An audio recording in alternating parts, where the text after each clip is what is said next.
Kuf 127b, and in the Mishnah it said a list of items that you're allowed to move on Shabbos when you have guests or for learning Torah. You need more space, and you're going to empty them out, and what's considered a muksa and what's not. And so we saw a list, and some things that were tithed already in certain ways or processed in certain ways, you're allowed to move because now it's considered edible. And the chiddush in the Mishnah, for each one, the Gemara is going to tell us that there is a chiddush, some new idea that the Mishnah is reinforcing, saying this you're allowed to move, even though in spite of that it wasn't done perfectly correctly. And then we're going to have a list of things that you're not allowed to do. You're not allowed to move. So the second last line on 127b, Kuf Chav Zayin Amud Beis. U'ma'aser Sheni. What about the second tithe? So the second tithe is the tithe that on the first and second, fourth, and fifth year of the Shemitah. So, they have to be eaten in Yerushalayim. Now, not every time that you're going to take a bunch of grapes and take a tithe, are you going to bring it up to Yerushalayim? That would be very difficult. So the Torah says, you're going to transfer it onto a coin, and that coin needs to have been a minted coin, already have an image on it. And then you take that coin after it's been enough times, you've transferred the maaser, the tithe, onto that coin. You take it to Yerushalayim. There you're going to buy more food with it and eat in Yerushalayim, and that constitutes the eating of the second tithe of maaser sheni. And over here we have maaser sheni, that you did have pidyon, that you did you transferred it, you redeemed it. So pshita, so obviously it's the second tithe, maaser sheni, after you've already redeemed it, you put it onto a coin, you're allowed to eat it anywhere it is.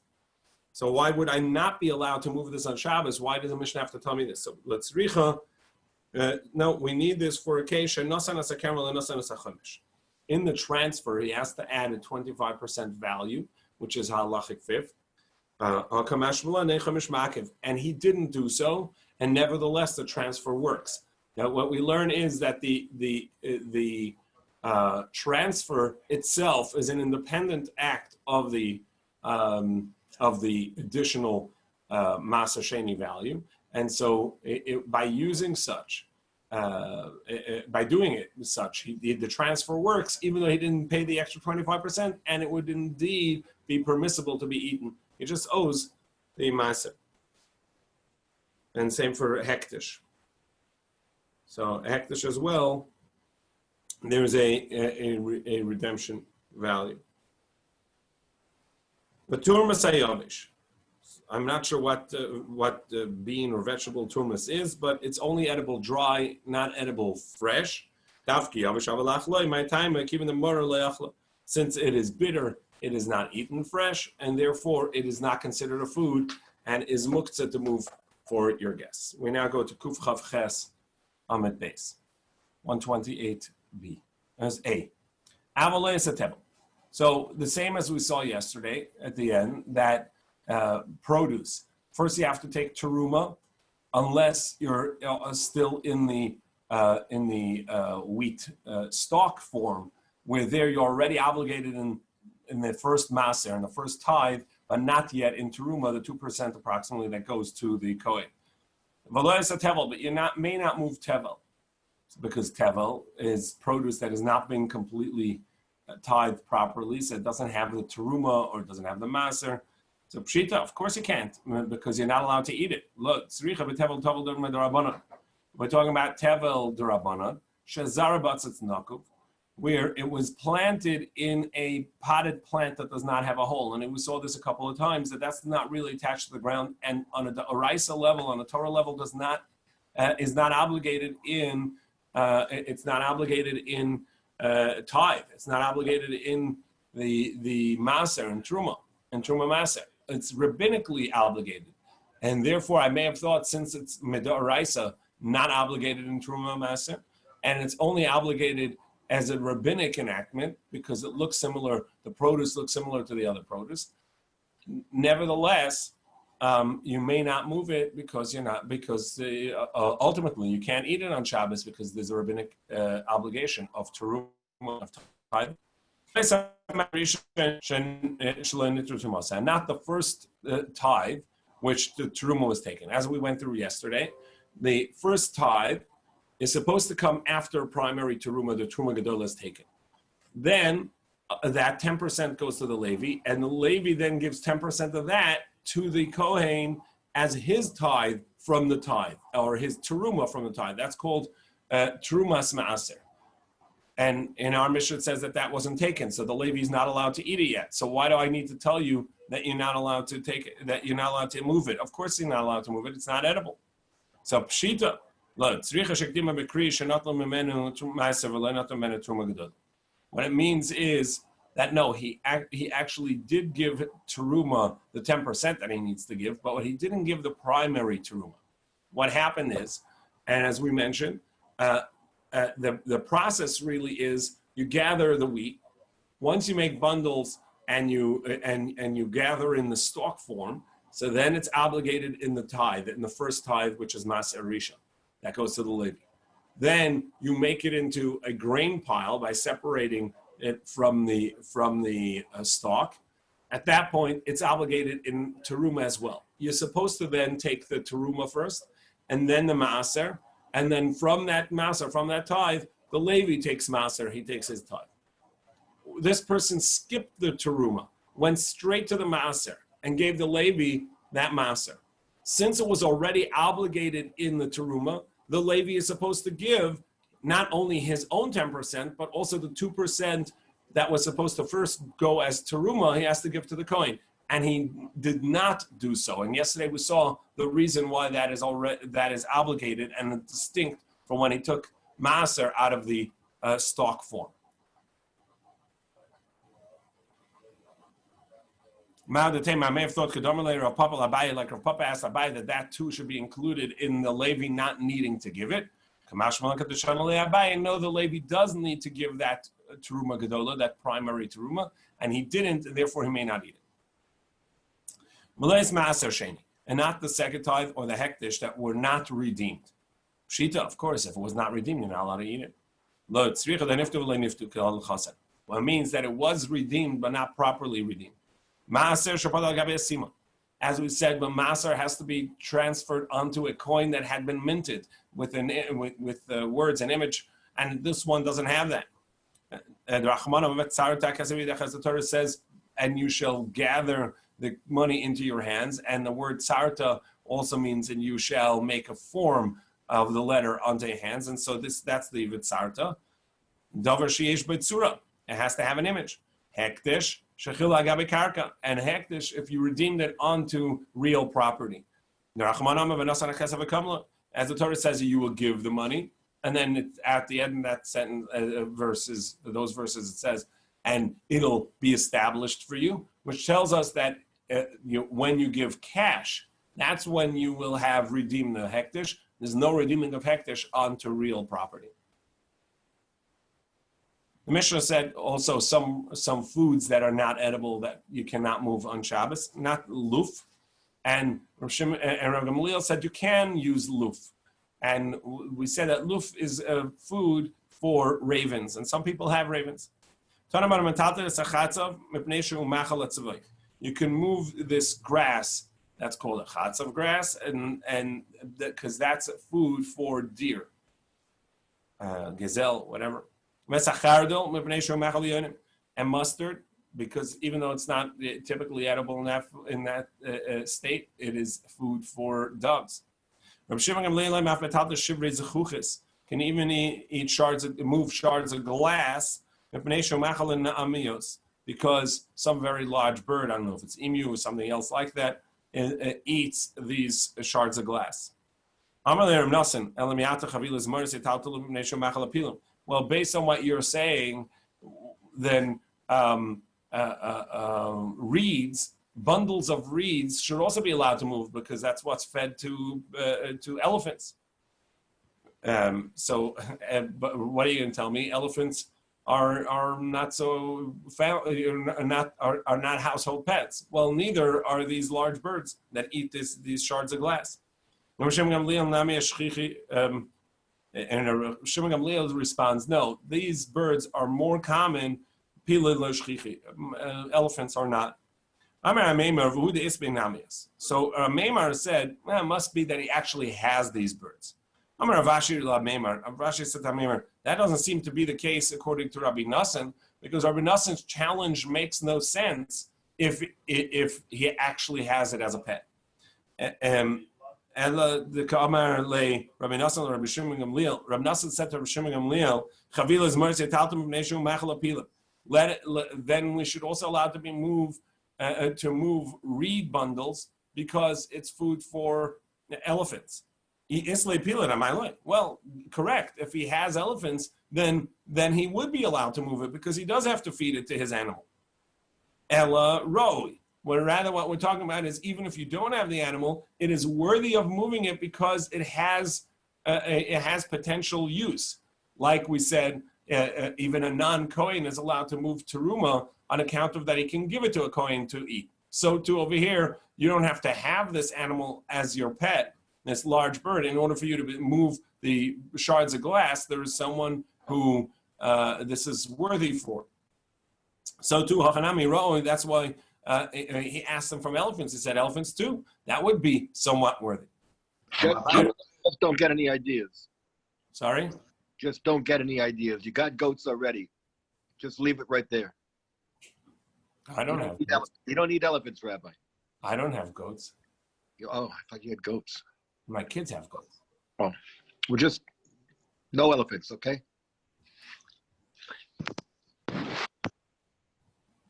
Amar Abaye. So Abaye said, Rabbi Shimon ben Gamliel, Rabbi Shimon, Rabbi Yishmael, Rabbi Akiva, Kula Svir, Lu Kol Bnei Yisrael Bnei Melachim. They hold that all of Bnei Yisrael are Bnei Melachim. And therefore, even though that there are certain animals or certain customs that are particular to princes and royalty, and they're not really the commoner, as it were, practice. Nevertheless, it's permissible on Shabbos for Jews based on that because Bnei Yisrael are Bnei Melachim, because Jews are princely in their in their nature, and therefore allowed to have certain things on Shabbos that way. So where do we have that?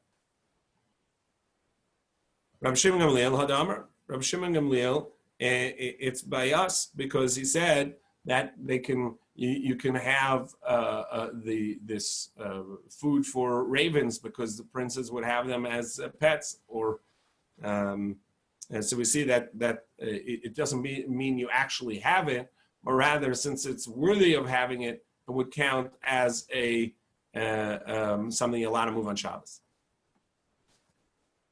Rabbi Shimon, where did Rabbi Shimon say this? The Tanan we learned Bnei Melachim Sachan Al Gam Makasem Shemin Vara. As we saw earlier, a few dafs back, that princes would put rose oil on their wounds, and even on a weekday they would put this on, and therefore on Shabbos you're allowed to put it on your wounds. And therefore a Jew is allowed to put it on Shabbos, even though you don't do medicinal activity, you don't do medicinal healing on Shabbos unless it is so bothersome that you can't really go about your day regular. But if it's totally you can ignore it, but it's there, so that's a mild mechash. So you don't do potions on Shabbos because it takes grinding, unless you're going to come to make the potion on Shabbos. So yet anything that's common to be done during the week, food or a drink, etc., you're allowed to do on Shabbos as well. And these rose oil, the commoner only uses it as a potion, as a healing. The princes use it every day, and therefore Bnei Yisrael, Rabbi Shimon says that Bnei Yisrael are allowed to do this on Shabbos as well and put it in a wound, even though that it is commonly used for medicinal purposes, but since princes use it regular, so too that would affect the halacha of Bnei Yisrael, and it's considered enough of a common thing that you're allowed to use it. Bnei Melachim, again, on the basis of Yisrael being Bnei Melachim, Yisrael being like princes. Is the subject here Shavuot L'chol Nefesh, or is this a different sugya? No, Shavuot L'chol Nefesh is the concept of yantiv, that you can only cook on yantiv that which is common, that which is a typical usage for people. So, for instance, back in the day, you weren't allowed to heat smoke for smoke. They would make incense. Incense was called mugmar, and you couldn't do that on Yontif, even though you're allowed to start a fire on Yontif or make a fire on Yontif to cook, but you're not allowed to cook these incense in order to create the smoke, because that was only wealthy people did that. It wasn't common. And therefore, you're not allowed to do it anymore. So that's Shavuot L'chol Nefesh. That's particular to cooking on Yontif. Here we're talking about what is a common use of a certain item in order to, well, for muktzah, it's the basis of whether or not you can move it because you have somebody that's going to use this. The previous question was, is it medicinal or is it also a common use item? So each one has a specific purpose of why you would need some sort of common use, but we're comparing it to common use of princes, even though that the Jew who's using it on Shabbos is not, or moving it on Shabbos is not necessarily a prince, but the basis of these opinions are that, no, Bnei Yisrael, by essence, princely.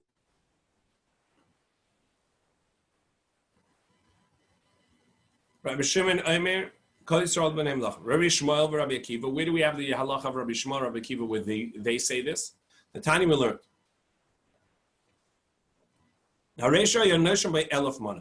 Somebody he owes his lender 1,000 mana, and he's wearing a coat worth 100 mana. That's a very expensive coat, and he doesn't need that. So can we repossess his coat, which is a personal basic use, and say, look, it's true, clothing should not be repossessed because that's a basic need. However, but you don't need a $100 coat. You can get a simple, 5 mana coat, and let's sell this off and repay the debt. So indeed, the first opinion says we confiscate the coat so that he can pay his creditor and we give him a basic coat that's appropriate for him. Tana. Mashum Rabbi Shmuel, in the name of Rabbi Shmuel, Matana Mashum Rabbi Akiva, also in the name of Rabbi Akiva. Kol Yisrael lo yisrael. No, all of Yisrael are worthy of such a coat. Not everybody can afford it, not everybody will take it, but everybody is worthy of such a coat, and you cannot remove it from it and say, look, this is, you don't need this. It's not a part of your essential needs. So we see they too consider Bnei Yisrael, Bnei Melachim, princely. Chavile Kash. So we have these bundles of straw and twigs and reeds. In the skin of the machabehema, if he had set them for animal feed, then you're allowed to move it so that your guests have a place to be. And if not, you're not allowed to move it. Rabbi Shimon Gamliel makes a distinction on the size of the bundle. Is it a type of bundle that can be carried with one hand? You're allowed to move it. You need 2 hands, you're not allowed to move it. Whether this is a muktzah on account of that he designated a place for it because it's so heavy, or as we saw, the reason that there's a limit to what you're allowed to move in emptying for guests is on account of Torah on Shabbos, the strain of work on Shabbos. It's not that the item itself may not be moved, but the type of labor of emptying out a storehouse in order to have guests there, that's a lot of work, and there's a limit on how much you can do. And if the bundle is that large, you cannot move. Chavile seya ezav v'kurnas echnisam le'etzim in emestapgeman b'Shabbos. These bundles of these various produce, seya ezav and kurnas, are if you put them aside as kindling, you may not move them on Shabbos. However, lamachal behema, if you put them in as animal feed, Mustabik b'em Shabbos, and you're allowed to take some and actually feed your animal or use it on Shabbos. How do you do so? Kotem biyad va'achel, you pull some out by hand, but don't cut it down with a vessel. Whether this is because it is, what malacha this is. So Rashi says it's similar to grinding when you're cutting it down, because you may chop it down. Others learn that this is a maybe a different malacha, like harvesting. Either way, but you may not use a vessel made for that. We find often that even though an act is permissible, but you can't use the act, the vessel that's usually used for that particular malacha, because either you may end up doing it or because that is the definition of the act. You find that, let's say, in sifting, even though that you're allowed to take the good from the bad to eat, but you're not allowed to actually use a sifter, a colander, because that is a vessel designated for the prohibited act. Similarly, for grinding, even though that you're allowed to chop some things down pretty fine, but not very, very fine, but you're not allowed to use a vessel that's typically made for grinding.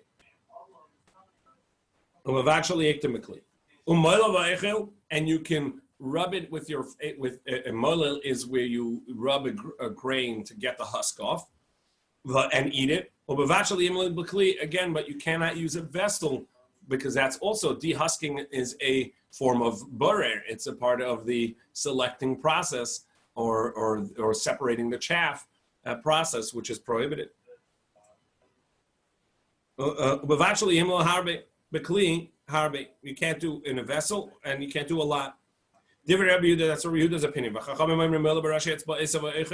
And the Chachamim say not only can you not do it with a vessel, you can't even do it with your hand and rub them together. You can only do it the tips of your fingers by rubbing the grains together and getting the chaff off.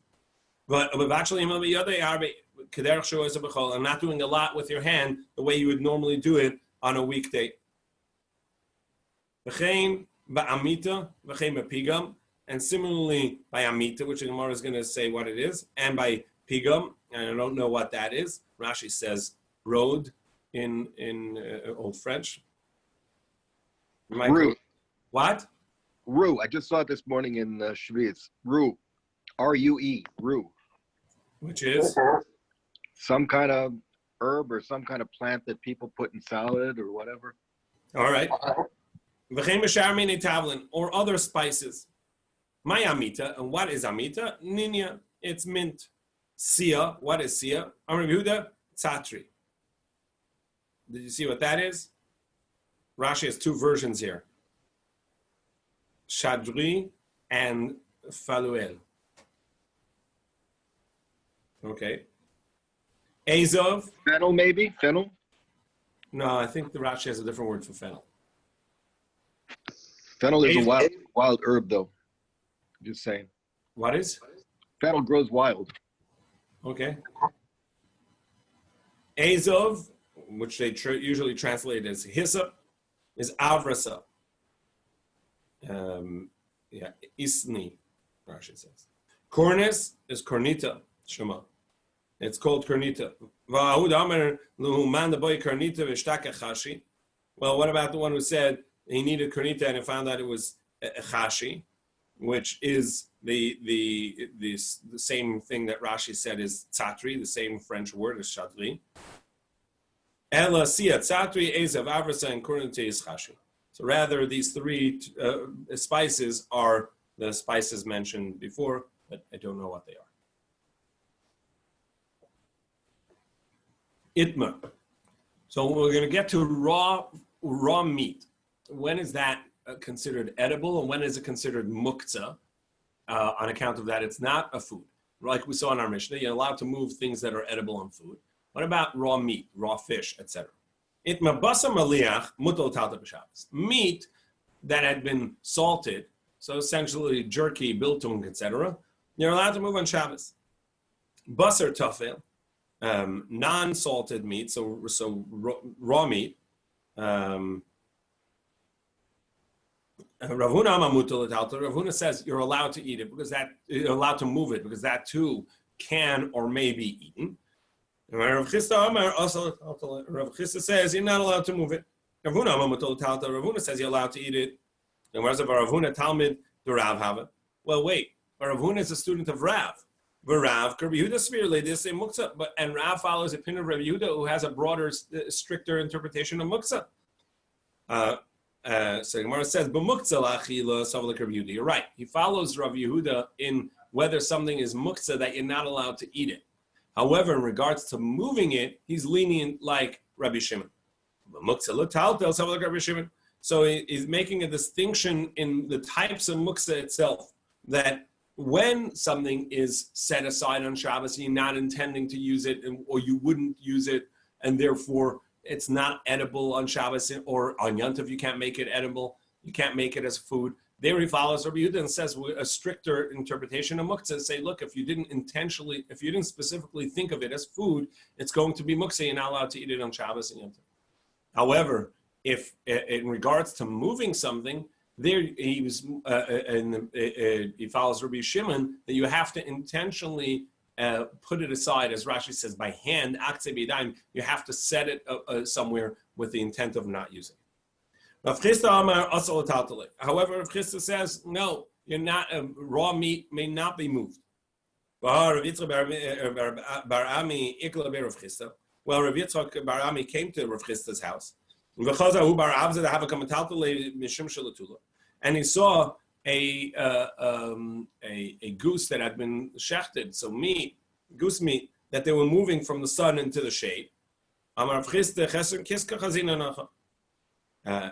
I see that there is something getting lost, meaning going rancid and going sour in the sun, and you have to move it into the shade to keep it cool so that it will stay fresh. So Gemara says, well, the geese, duck, whatever it is, that can be eaten raw, as opposed to, even though it's not salted and even though it's not cooked, as opposed to other meat, which you wouldn't eat raw, and therefore it is muktzah on Shabbos.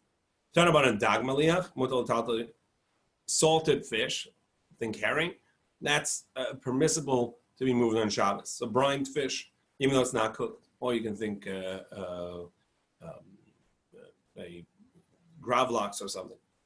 Dag tafel, a non-salted fish, a fresh fish. Also taltal, that you're not allowed to move because it's not edible. Basar, however, meat, whether raw or salted, you're allowed to move it. So you see that again, meat is edible not only if it's salted like biltung and jerky, but also is edible raw completely. Bones off of the meat may be moved on account of that it is edible to dogs. We turn to Kuf Chav Ches Hamad Beis. Basar tafuach mipnei shu machal chayim, swollen meat, meaning meat that's already going bad. It's edible to animals. Mayim egulim, water that had been left uncovered overnight, which the Chachamim forbade us from partaking in on account of that maybe snakes drank from it and left their venom in there, and so on account of that danger, we can't drink it. Nevertheless, you're allowed to move it because it's not dangerous for cats, and they drink it, and so you can use it for that. I don't know who would have a cat, Rick, but if somebody has cats, so then it's worthy. As we saw before, you don't have to actually have cats. You have to know someone that has cats. And so you can move it on account of someone can actually use this. Not someone whose name is Cats, though. Yes. Rabbi Shimon Now, you're not allowed to leave this water around on account of it's dangerous. Somebody may take a sip from it. So if you have a cat right there, you give it, that's fine. Otherwise, just toss it. The next mission is going to deal with moving something into a muktzah position or for a muktzah item. So you're allowed to move a basket, to turn it upside down, to put in front of the chicks so that they can jump on and jump off and have a plaything.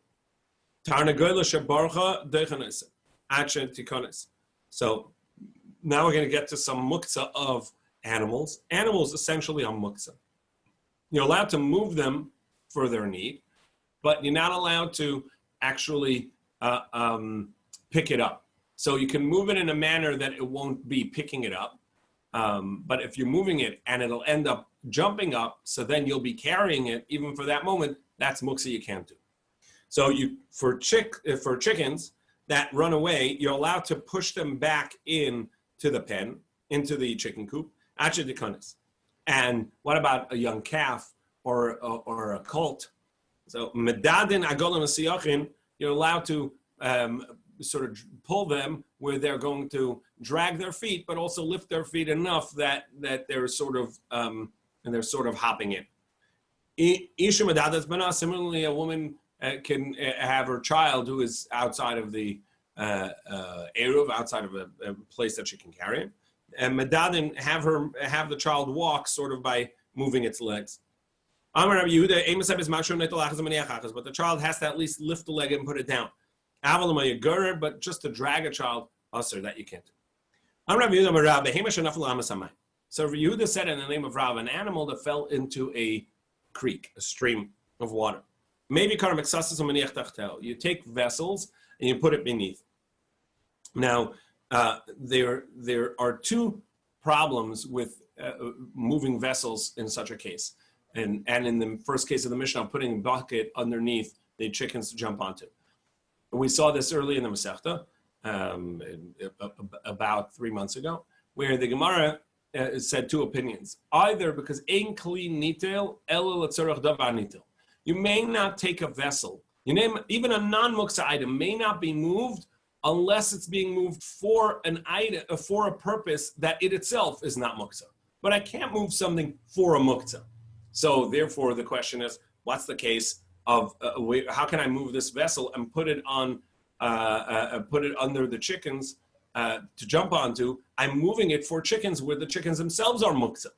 So there, Rabbi Shimon says that I needed. Rabbi Yitzchak says that it's talking about that I needed the basket anyhow. Once it's in my hand, I needed it either for its place or for its usage. And once it's in my hand, I can put it down in a place where even for a muktzah animal. And then he would have to say similar over here at this point, at least for these pillows and blankets that you're putting under the animal that fell into the creek to make it comfortable there or to help it get out by standing on these things, even though that the items I'm moving are not muktzah, but I'm moving it for a muktzah item and it wouldn't be allowed to. That's at this point. We'll see soon why you are allowed to. There's another interpretation over there in the Gemara that says, no, the reason that I wouldn't be allowed to is the concept, a vessel that is usable on Shabbos. And by putting it somewhere, you're going to end up not being allowed to move it, such as putting my pillows underneath an animal that fell into a pit, as we saw earlier, or into a stream where once I put it underneath, there is a muktzah on top of it, and I'm not going to be able to move that vessel. And even once the animal gets off, now I'm moving a vessel that I wasn't allowed to move before. And that essentially is creating a muktzah or removing a muktzah, which I can't do on Shabbos, or because when the animal is there, sort of it's gluing the vessel to its place because I can't move it. And that's a form of construction and deconstruction when I take it away. Various interpretations of what precisely is the way to frame the problem here, but you're not allowed to make a vessel non-usable on Shabbos by locking it in its place.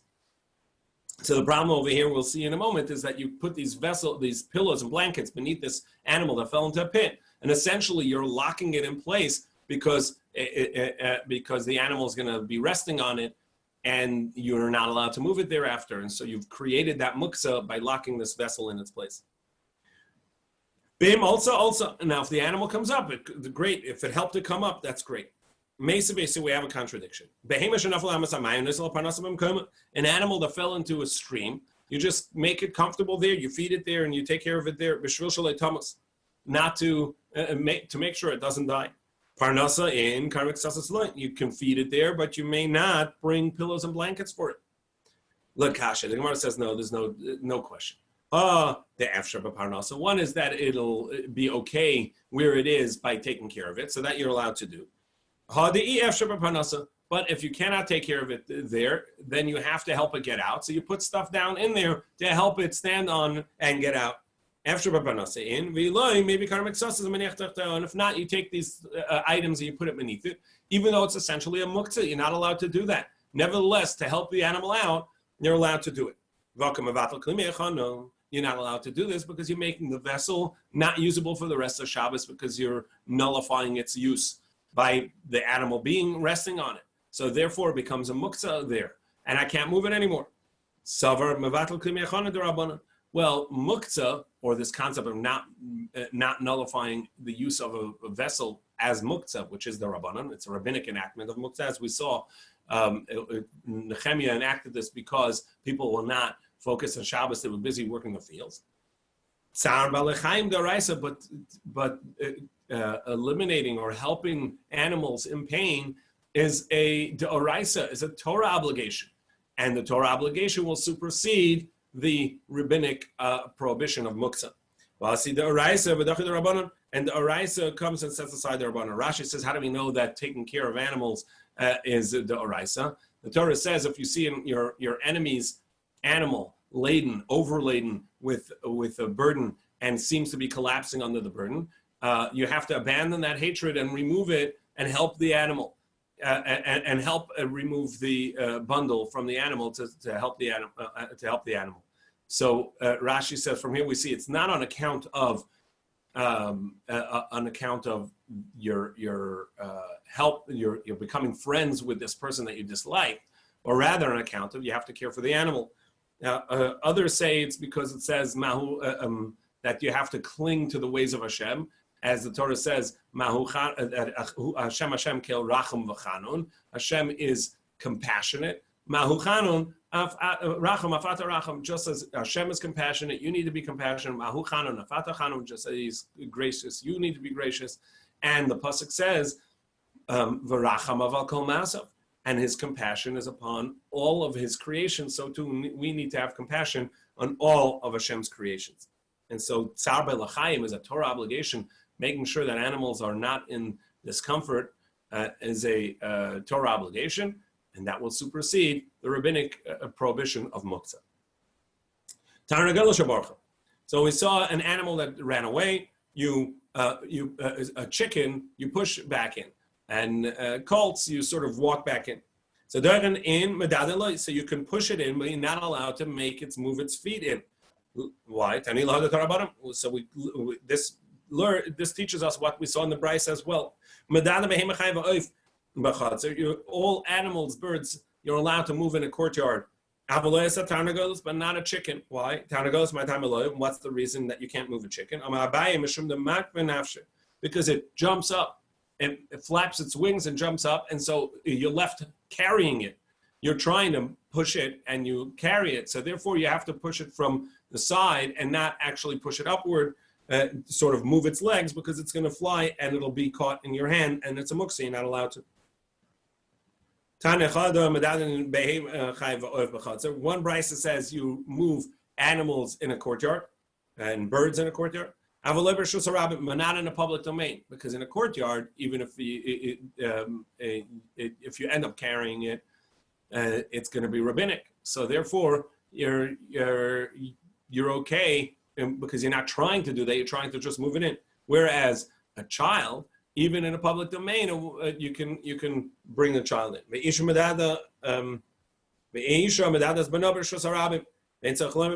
a child, even in a public domain, because as we saw earlier, the living carry themselves. So it's not going to be completely the action of the mom who's carrying this child. So even if the child is lifted off the ground, it will not be a Torah prohibition, and therefore, when she's not trying to do that, she's just trying to get the child to lift a leg, and then the next leg, that's okay. You're not allowed to lift up the leg of an animal in a courtyard because it may actually then be lifted entirely by you. But you're allowed to push them in order to go in. When you say that you're not allowed to lift up their legs, that means, but you are allowed to sort of make them take steps forward by sort of turning them that way, making them that move forward. But then you say allowed to push them, but not medadin, which is where you cause them to take steps forward. Indeed, that last line is for chickens. As we saw, chickens are different because they will jump up and you will be caught carrying.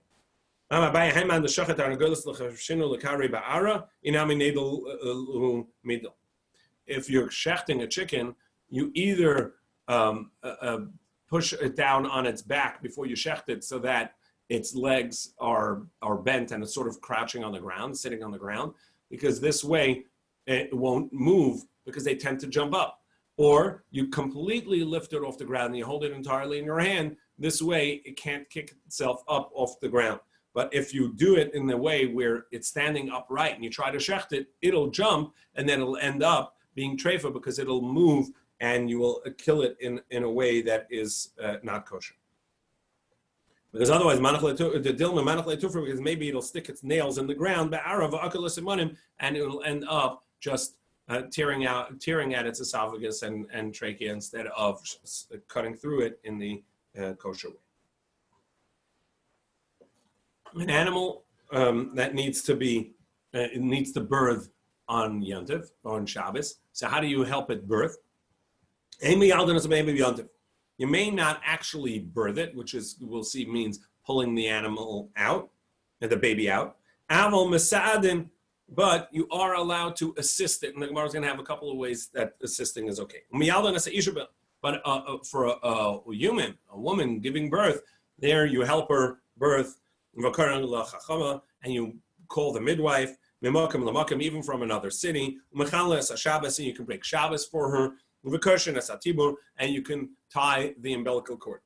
Rabbi Yossi says, not only tie it, but you can even cut the umbilical cord. And all needs of a bris may be done on Shabbos. We'll see what the limit to that is.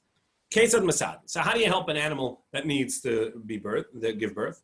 So you hold the child, you hold the calf so that it doesn't fall to the ground. No, you can even massage the belly to help the calf forward. So that it comes out, that it births. Tani Kama said Rabbi Yehuda. We learn like Rabbi Yehuda that you can even that you can hold the child. How do you support it? You hold the calf so that it doesn't fall to the ground, and you blow into its nostril, and you put its mom's udder into its mouth so that it will begin to suckle.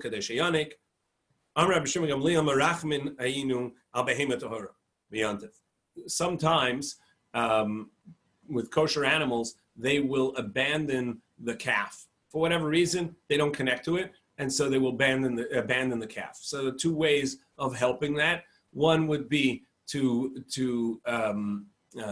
put salt in the uterus, which would cause the mom to remember the birthing process and then can reconnect with the calf, who is essentially starving because the mom won't let it nurse.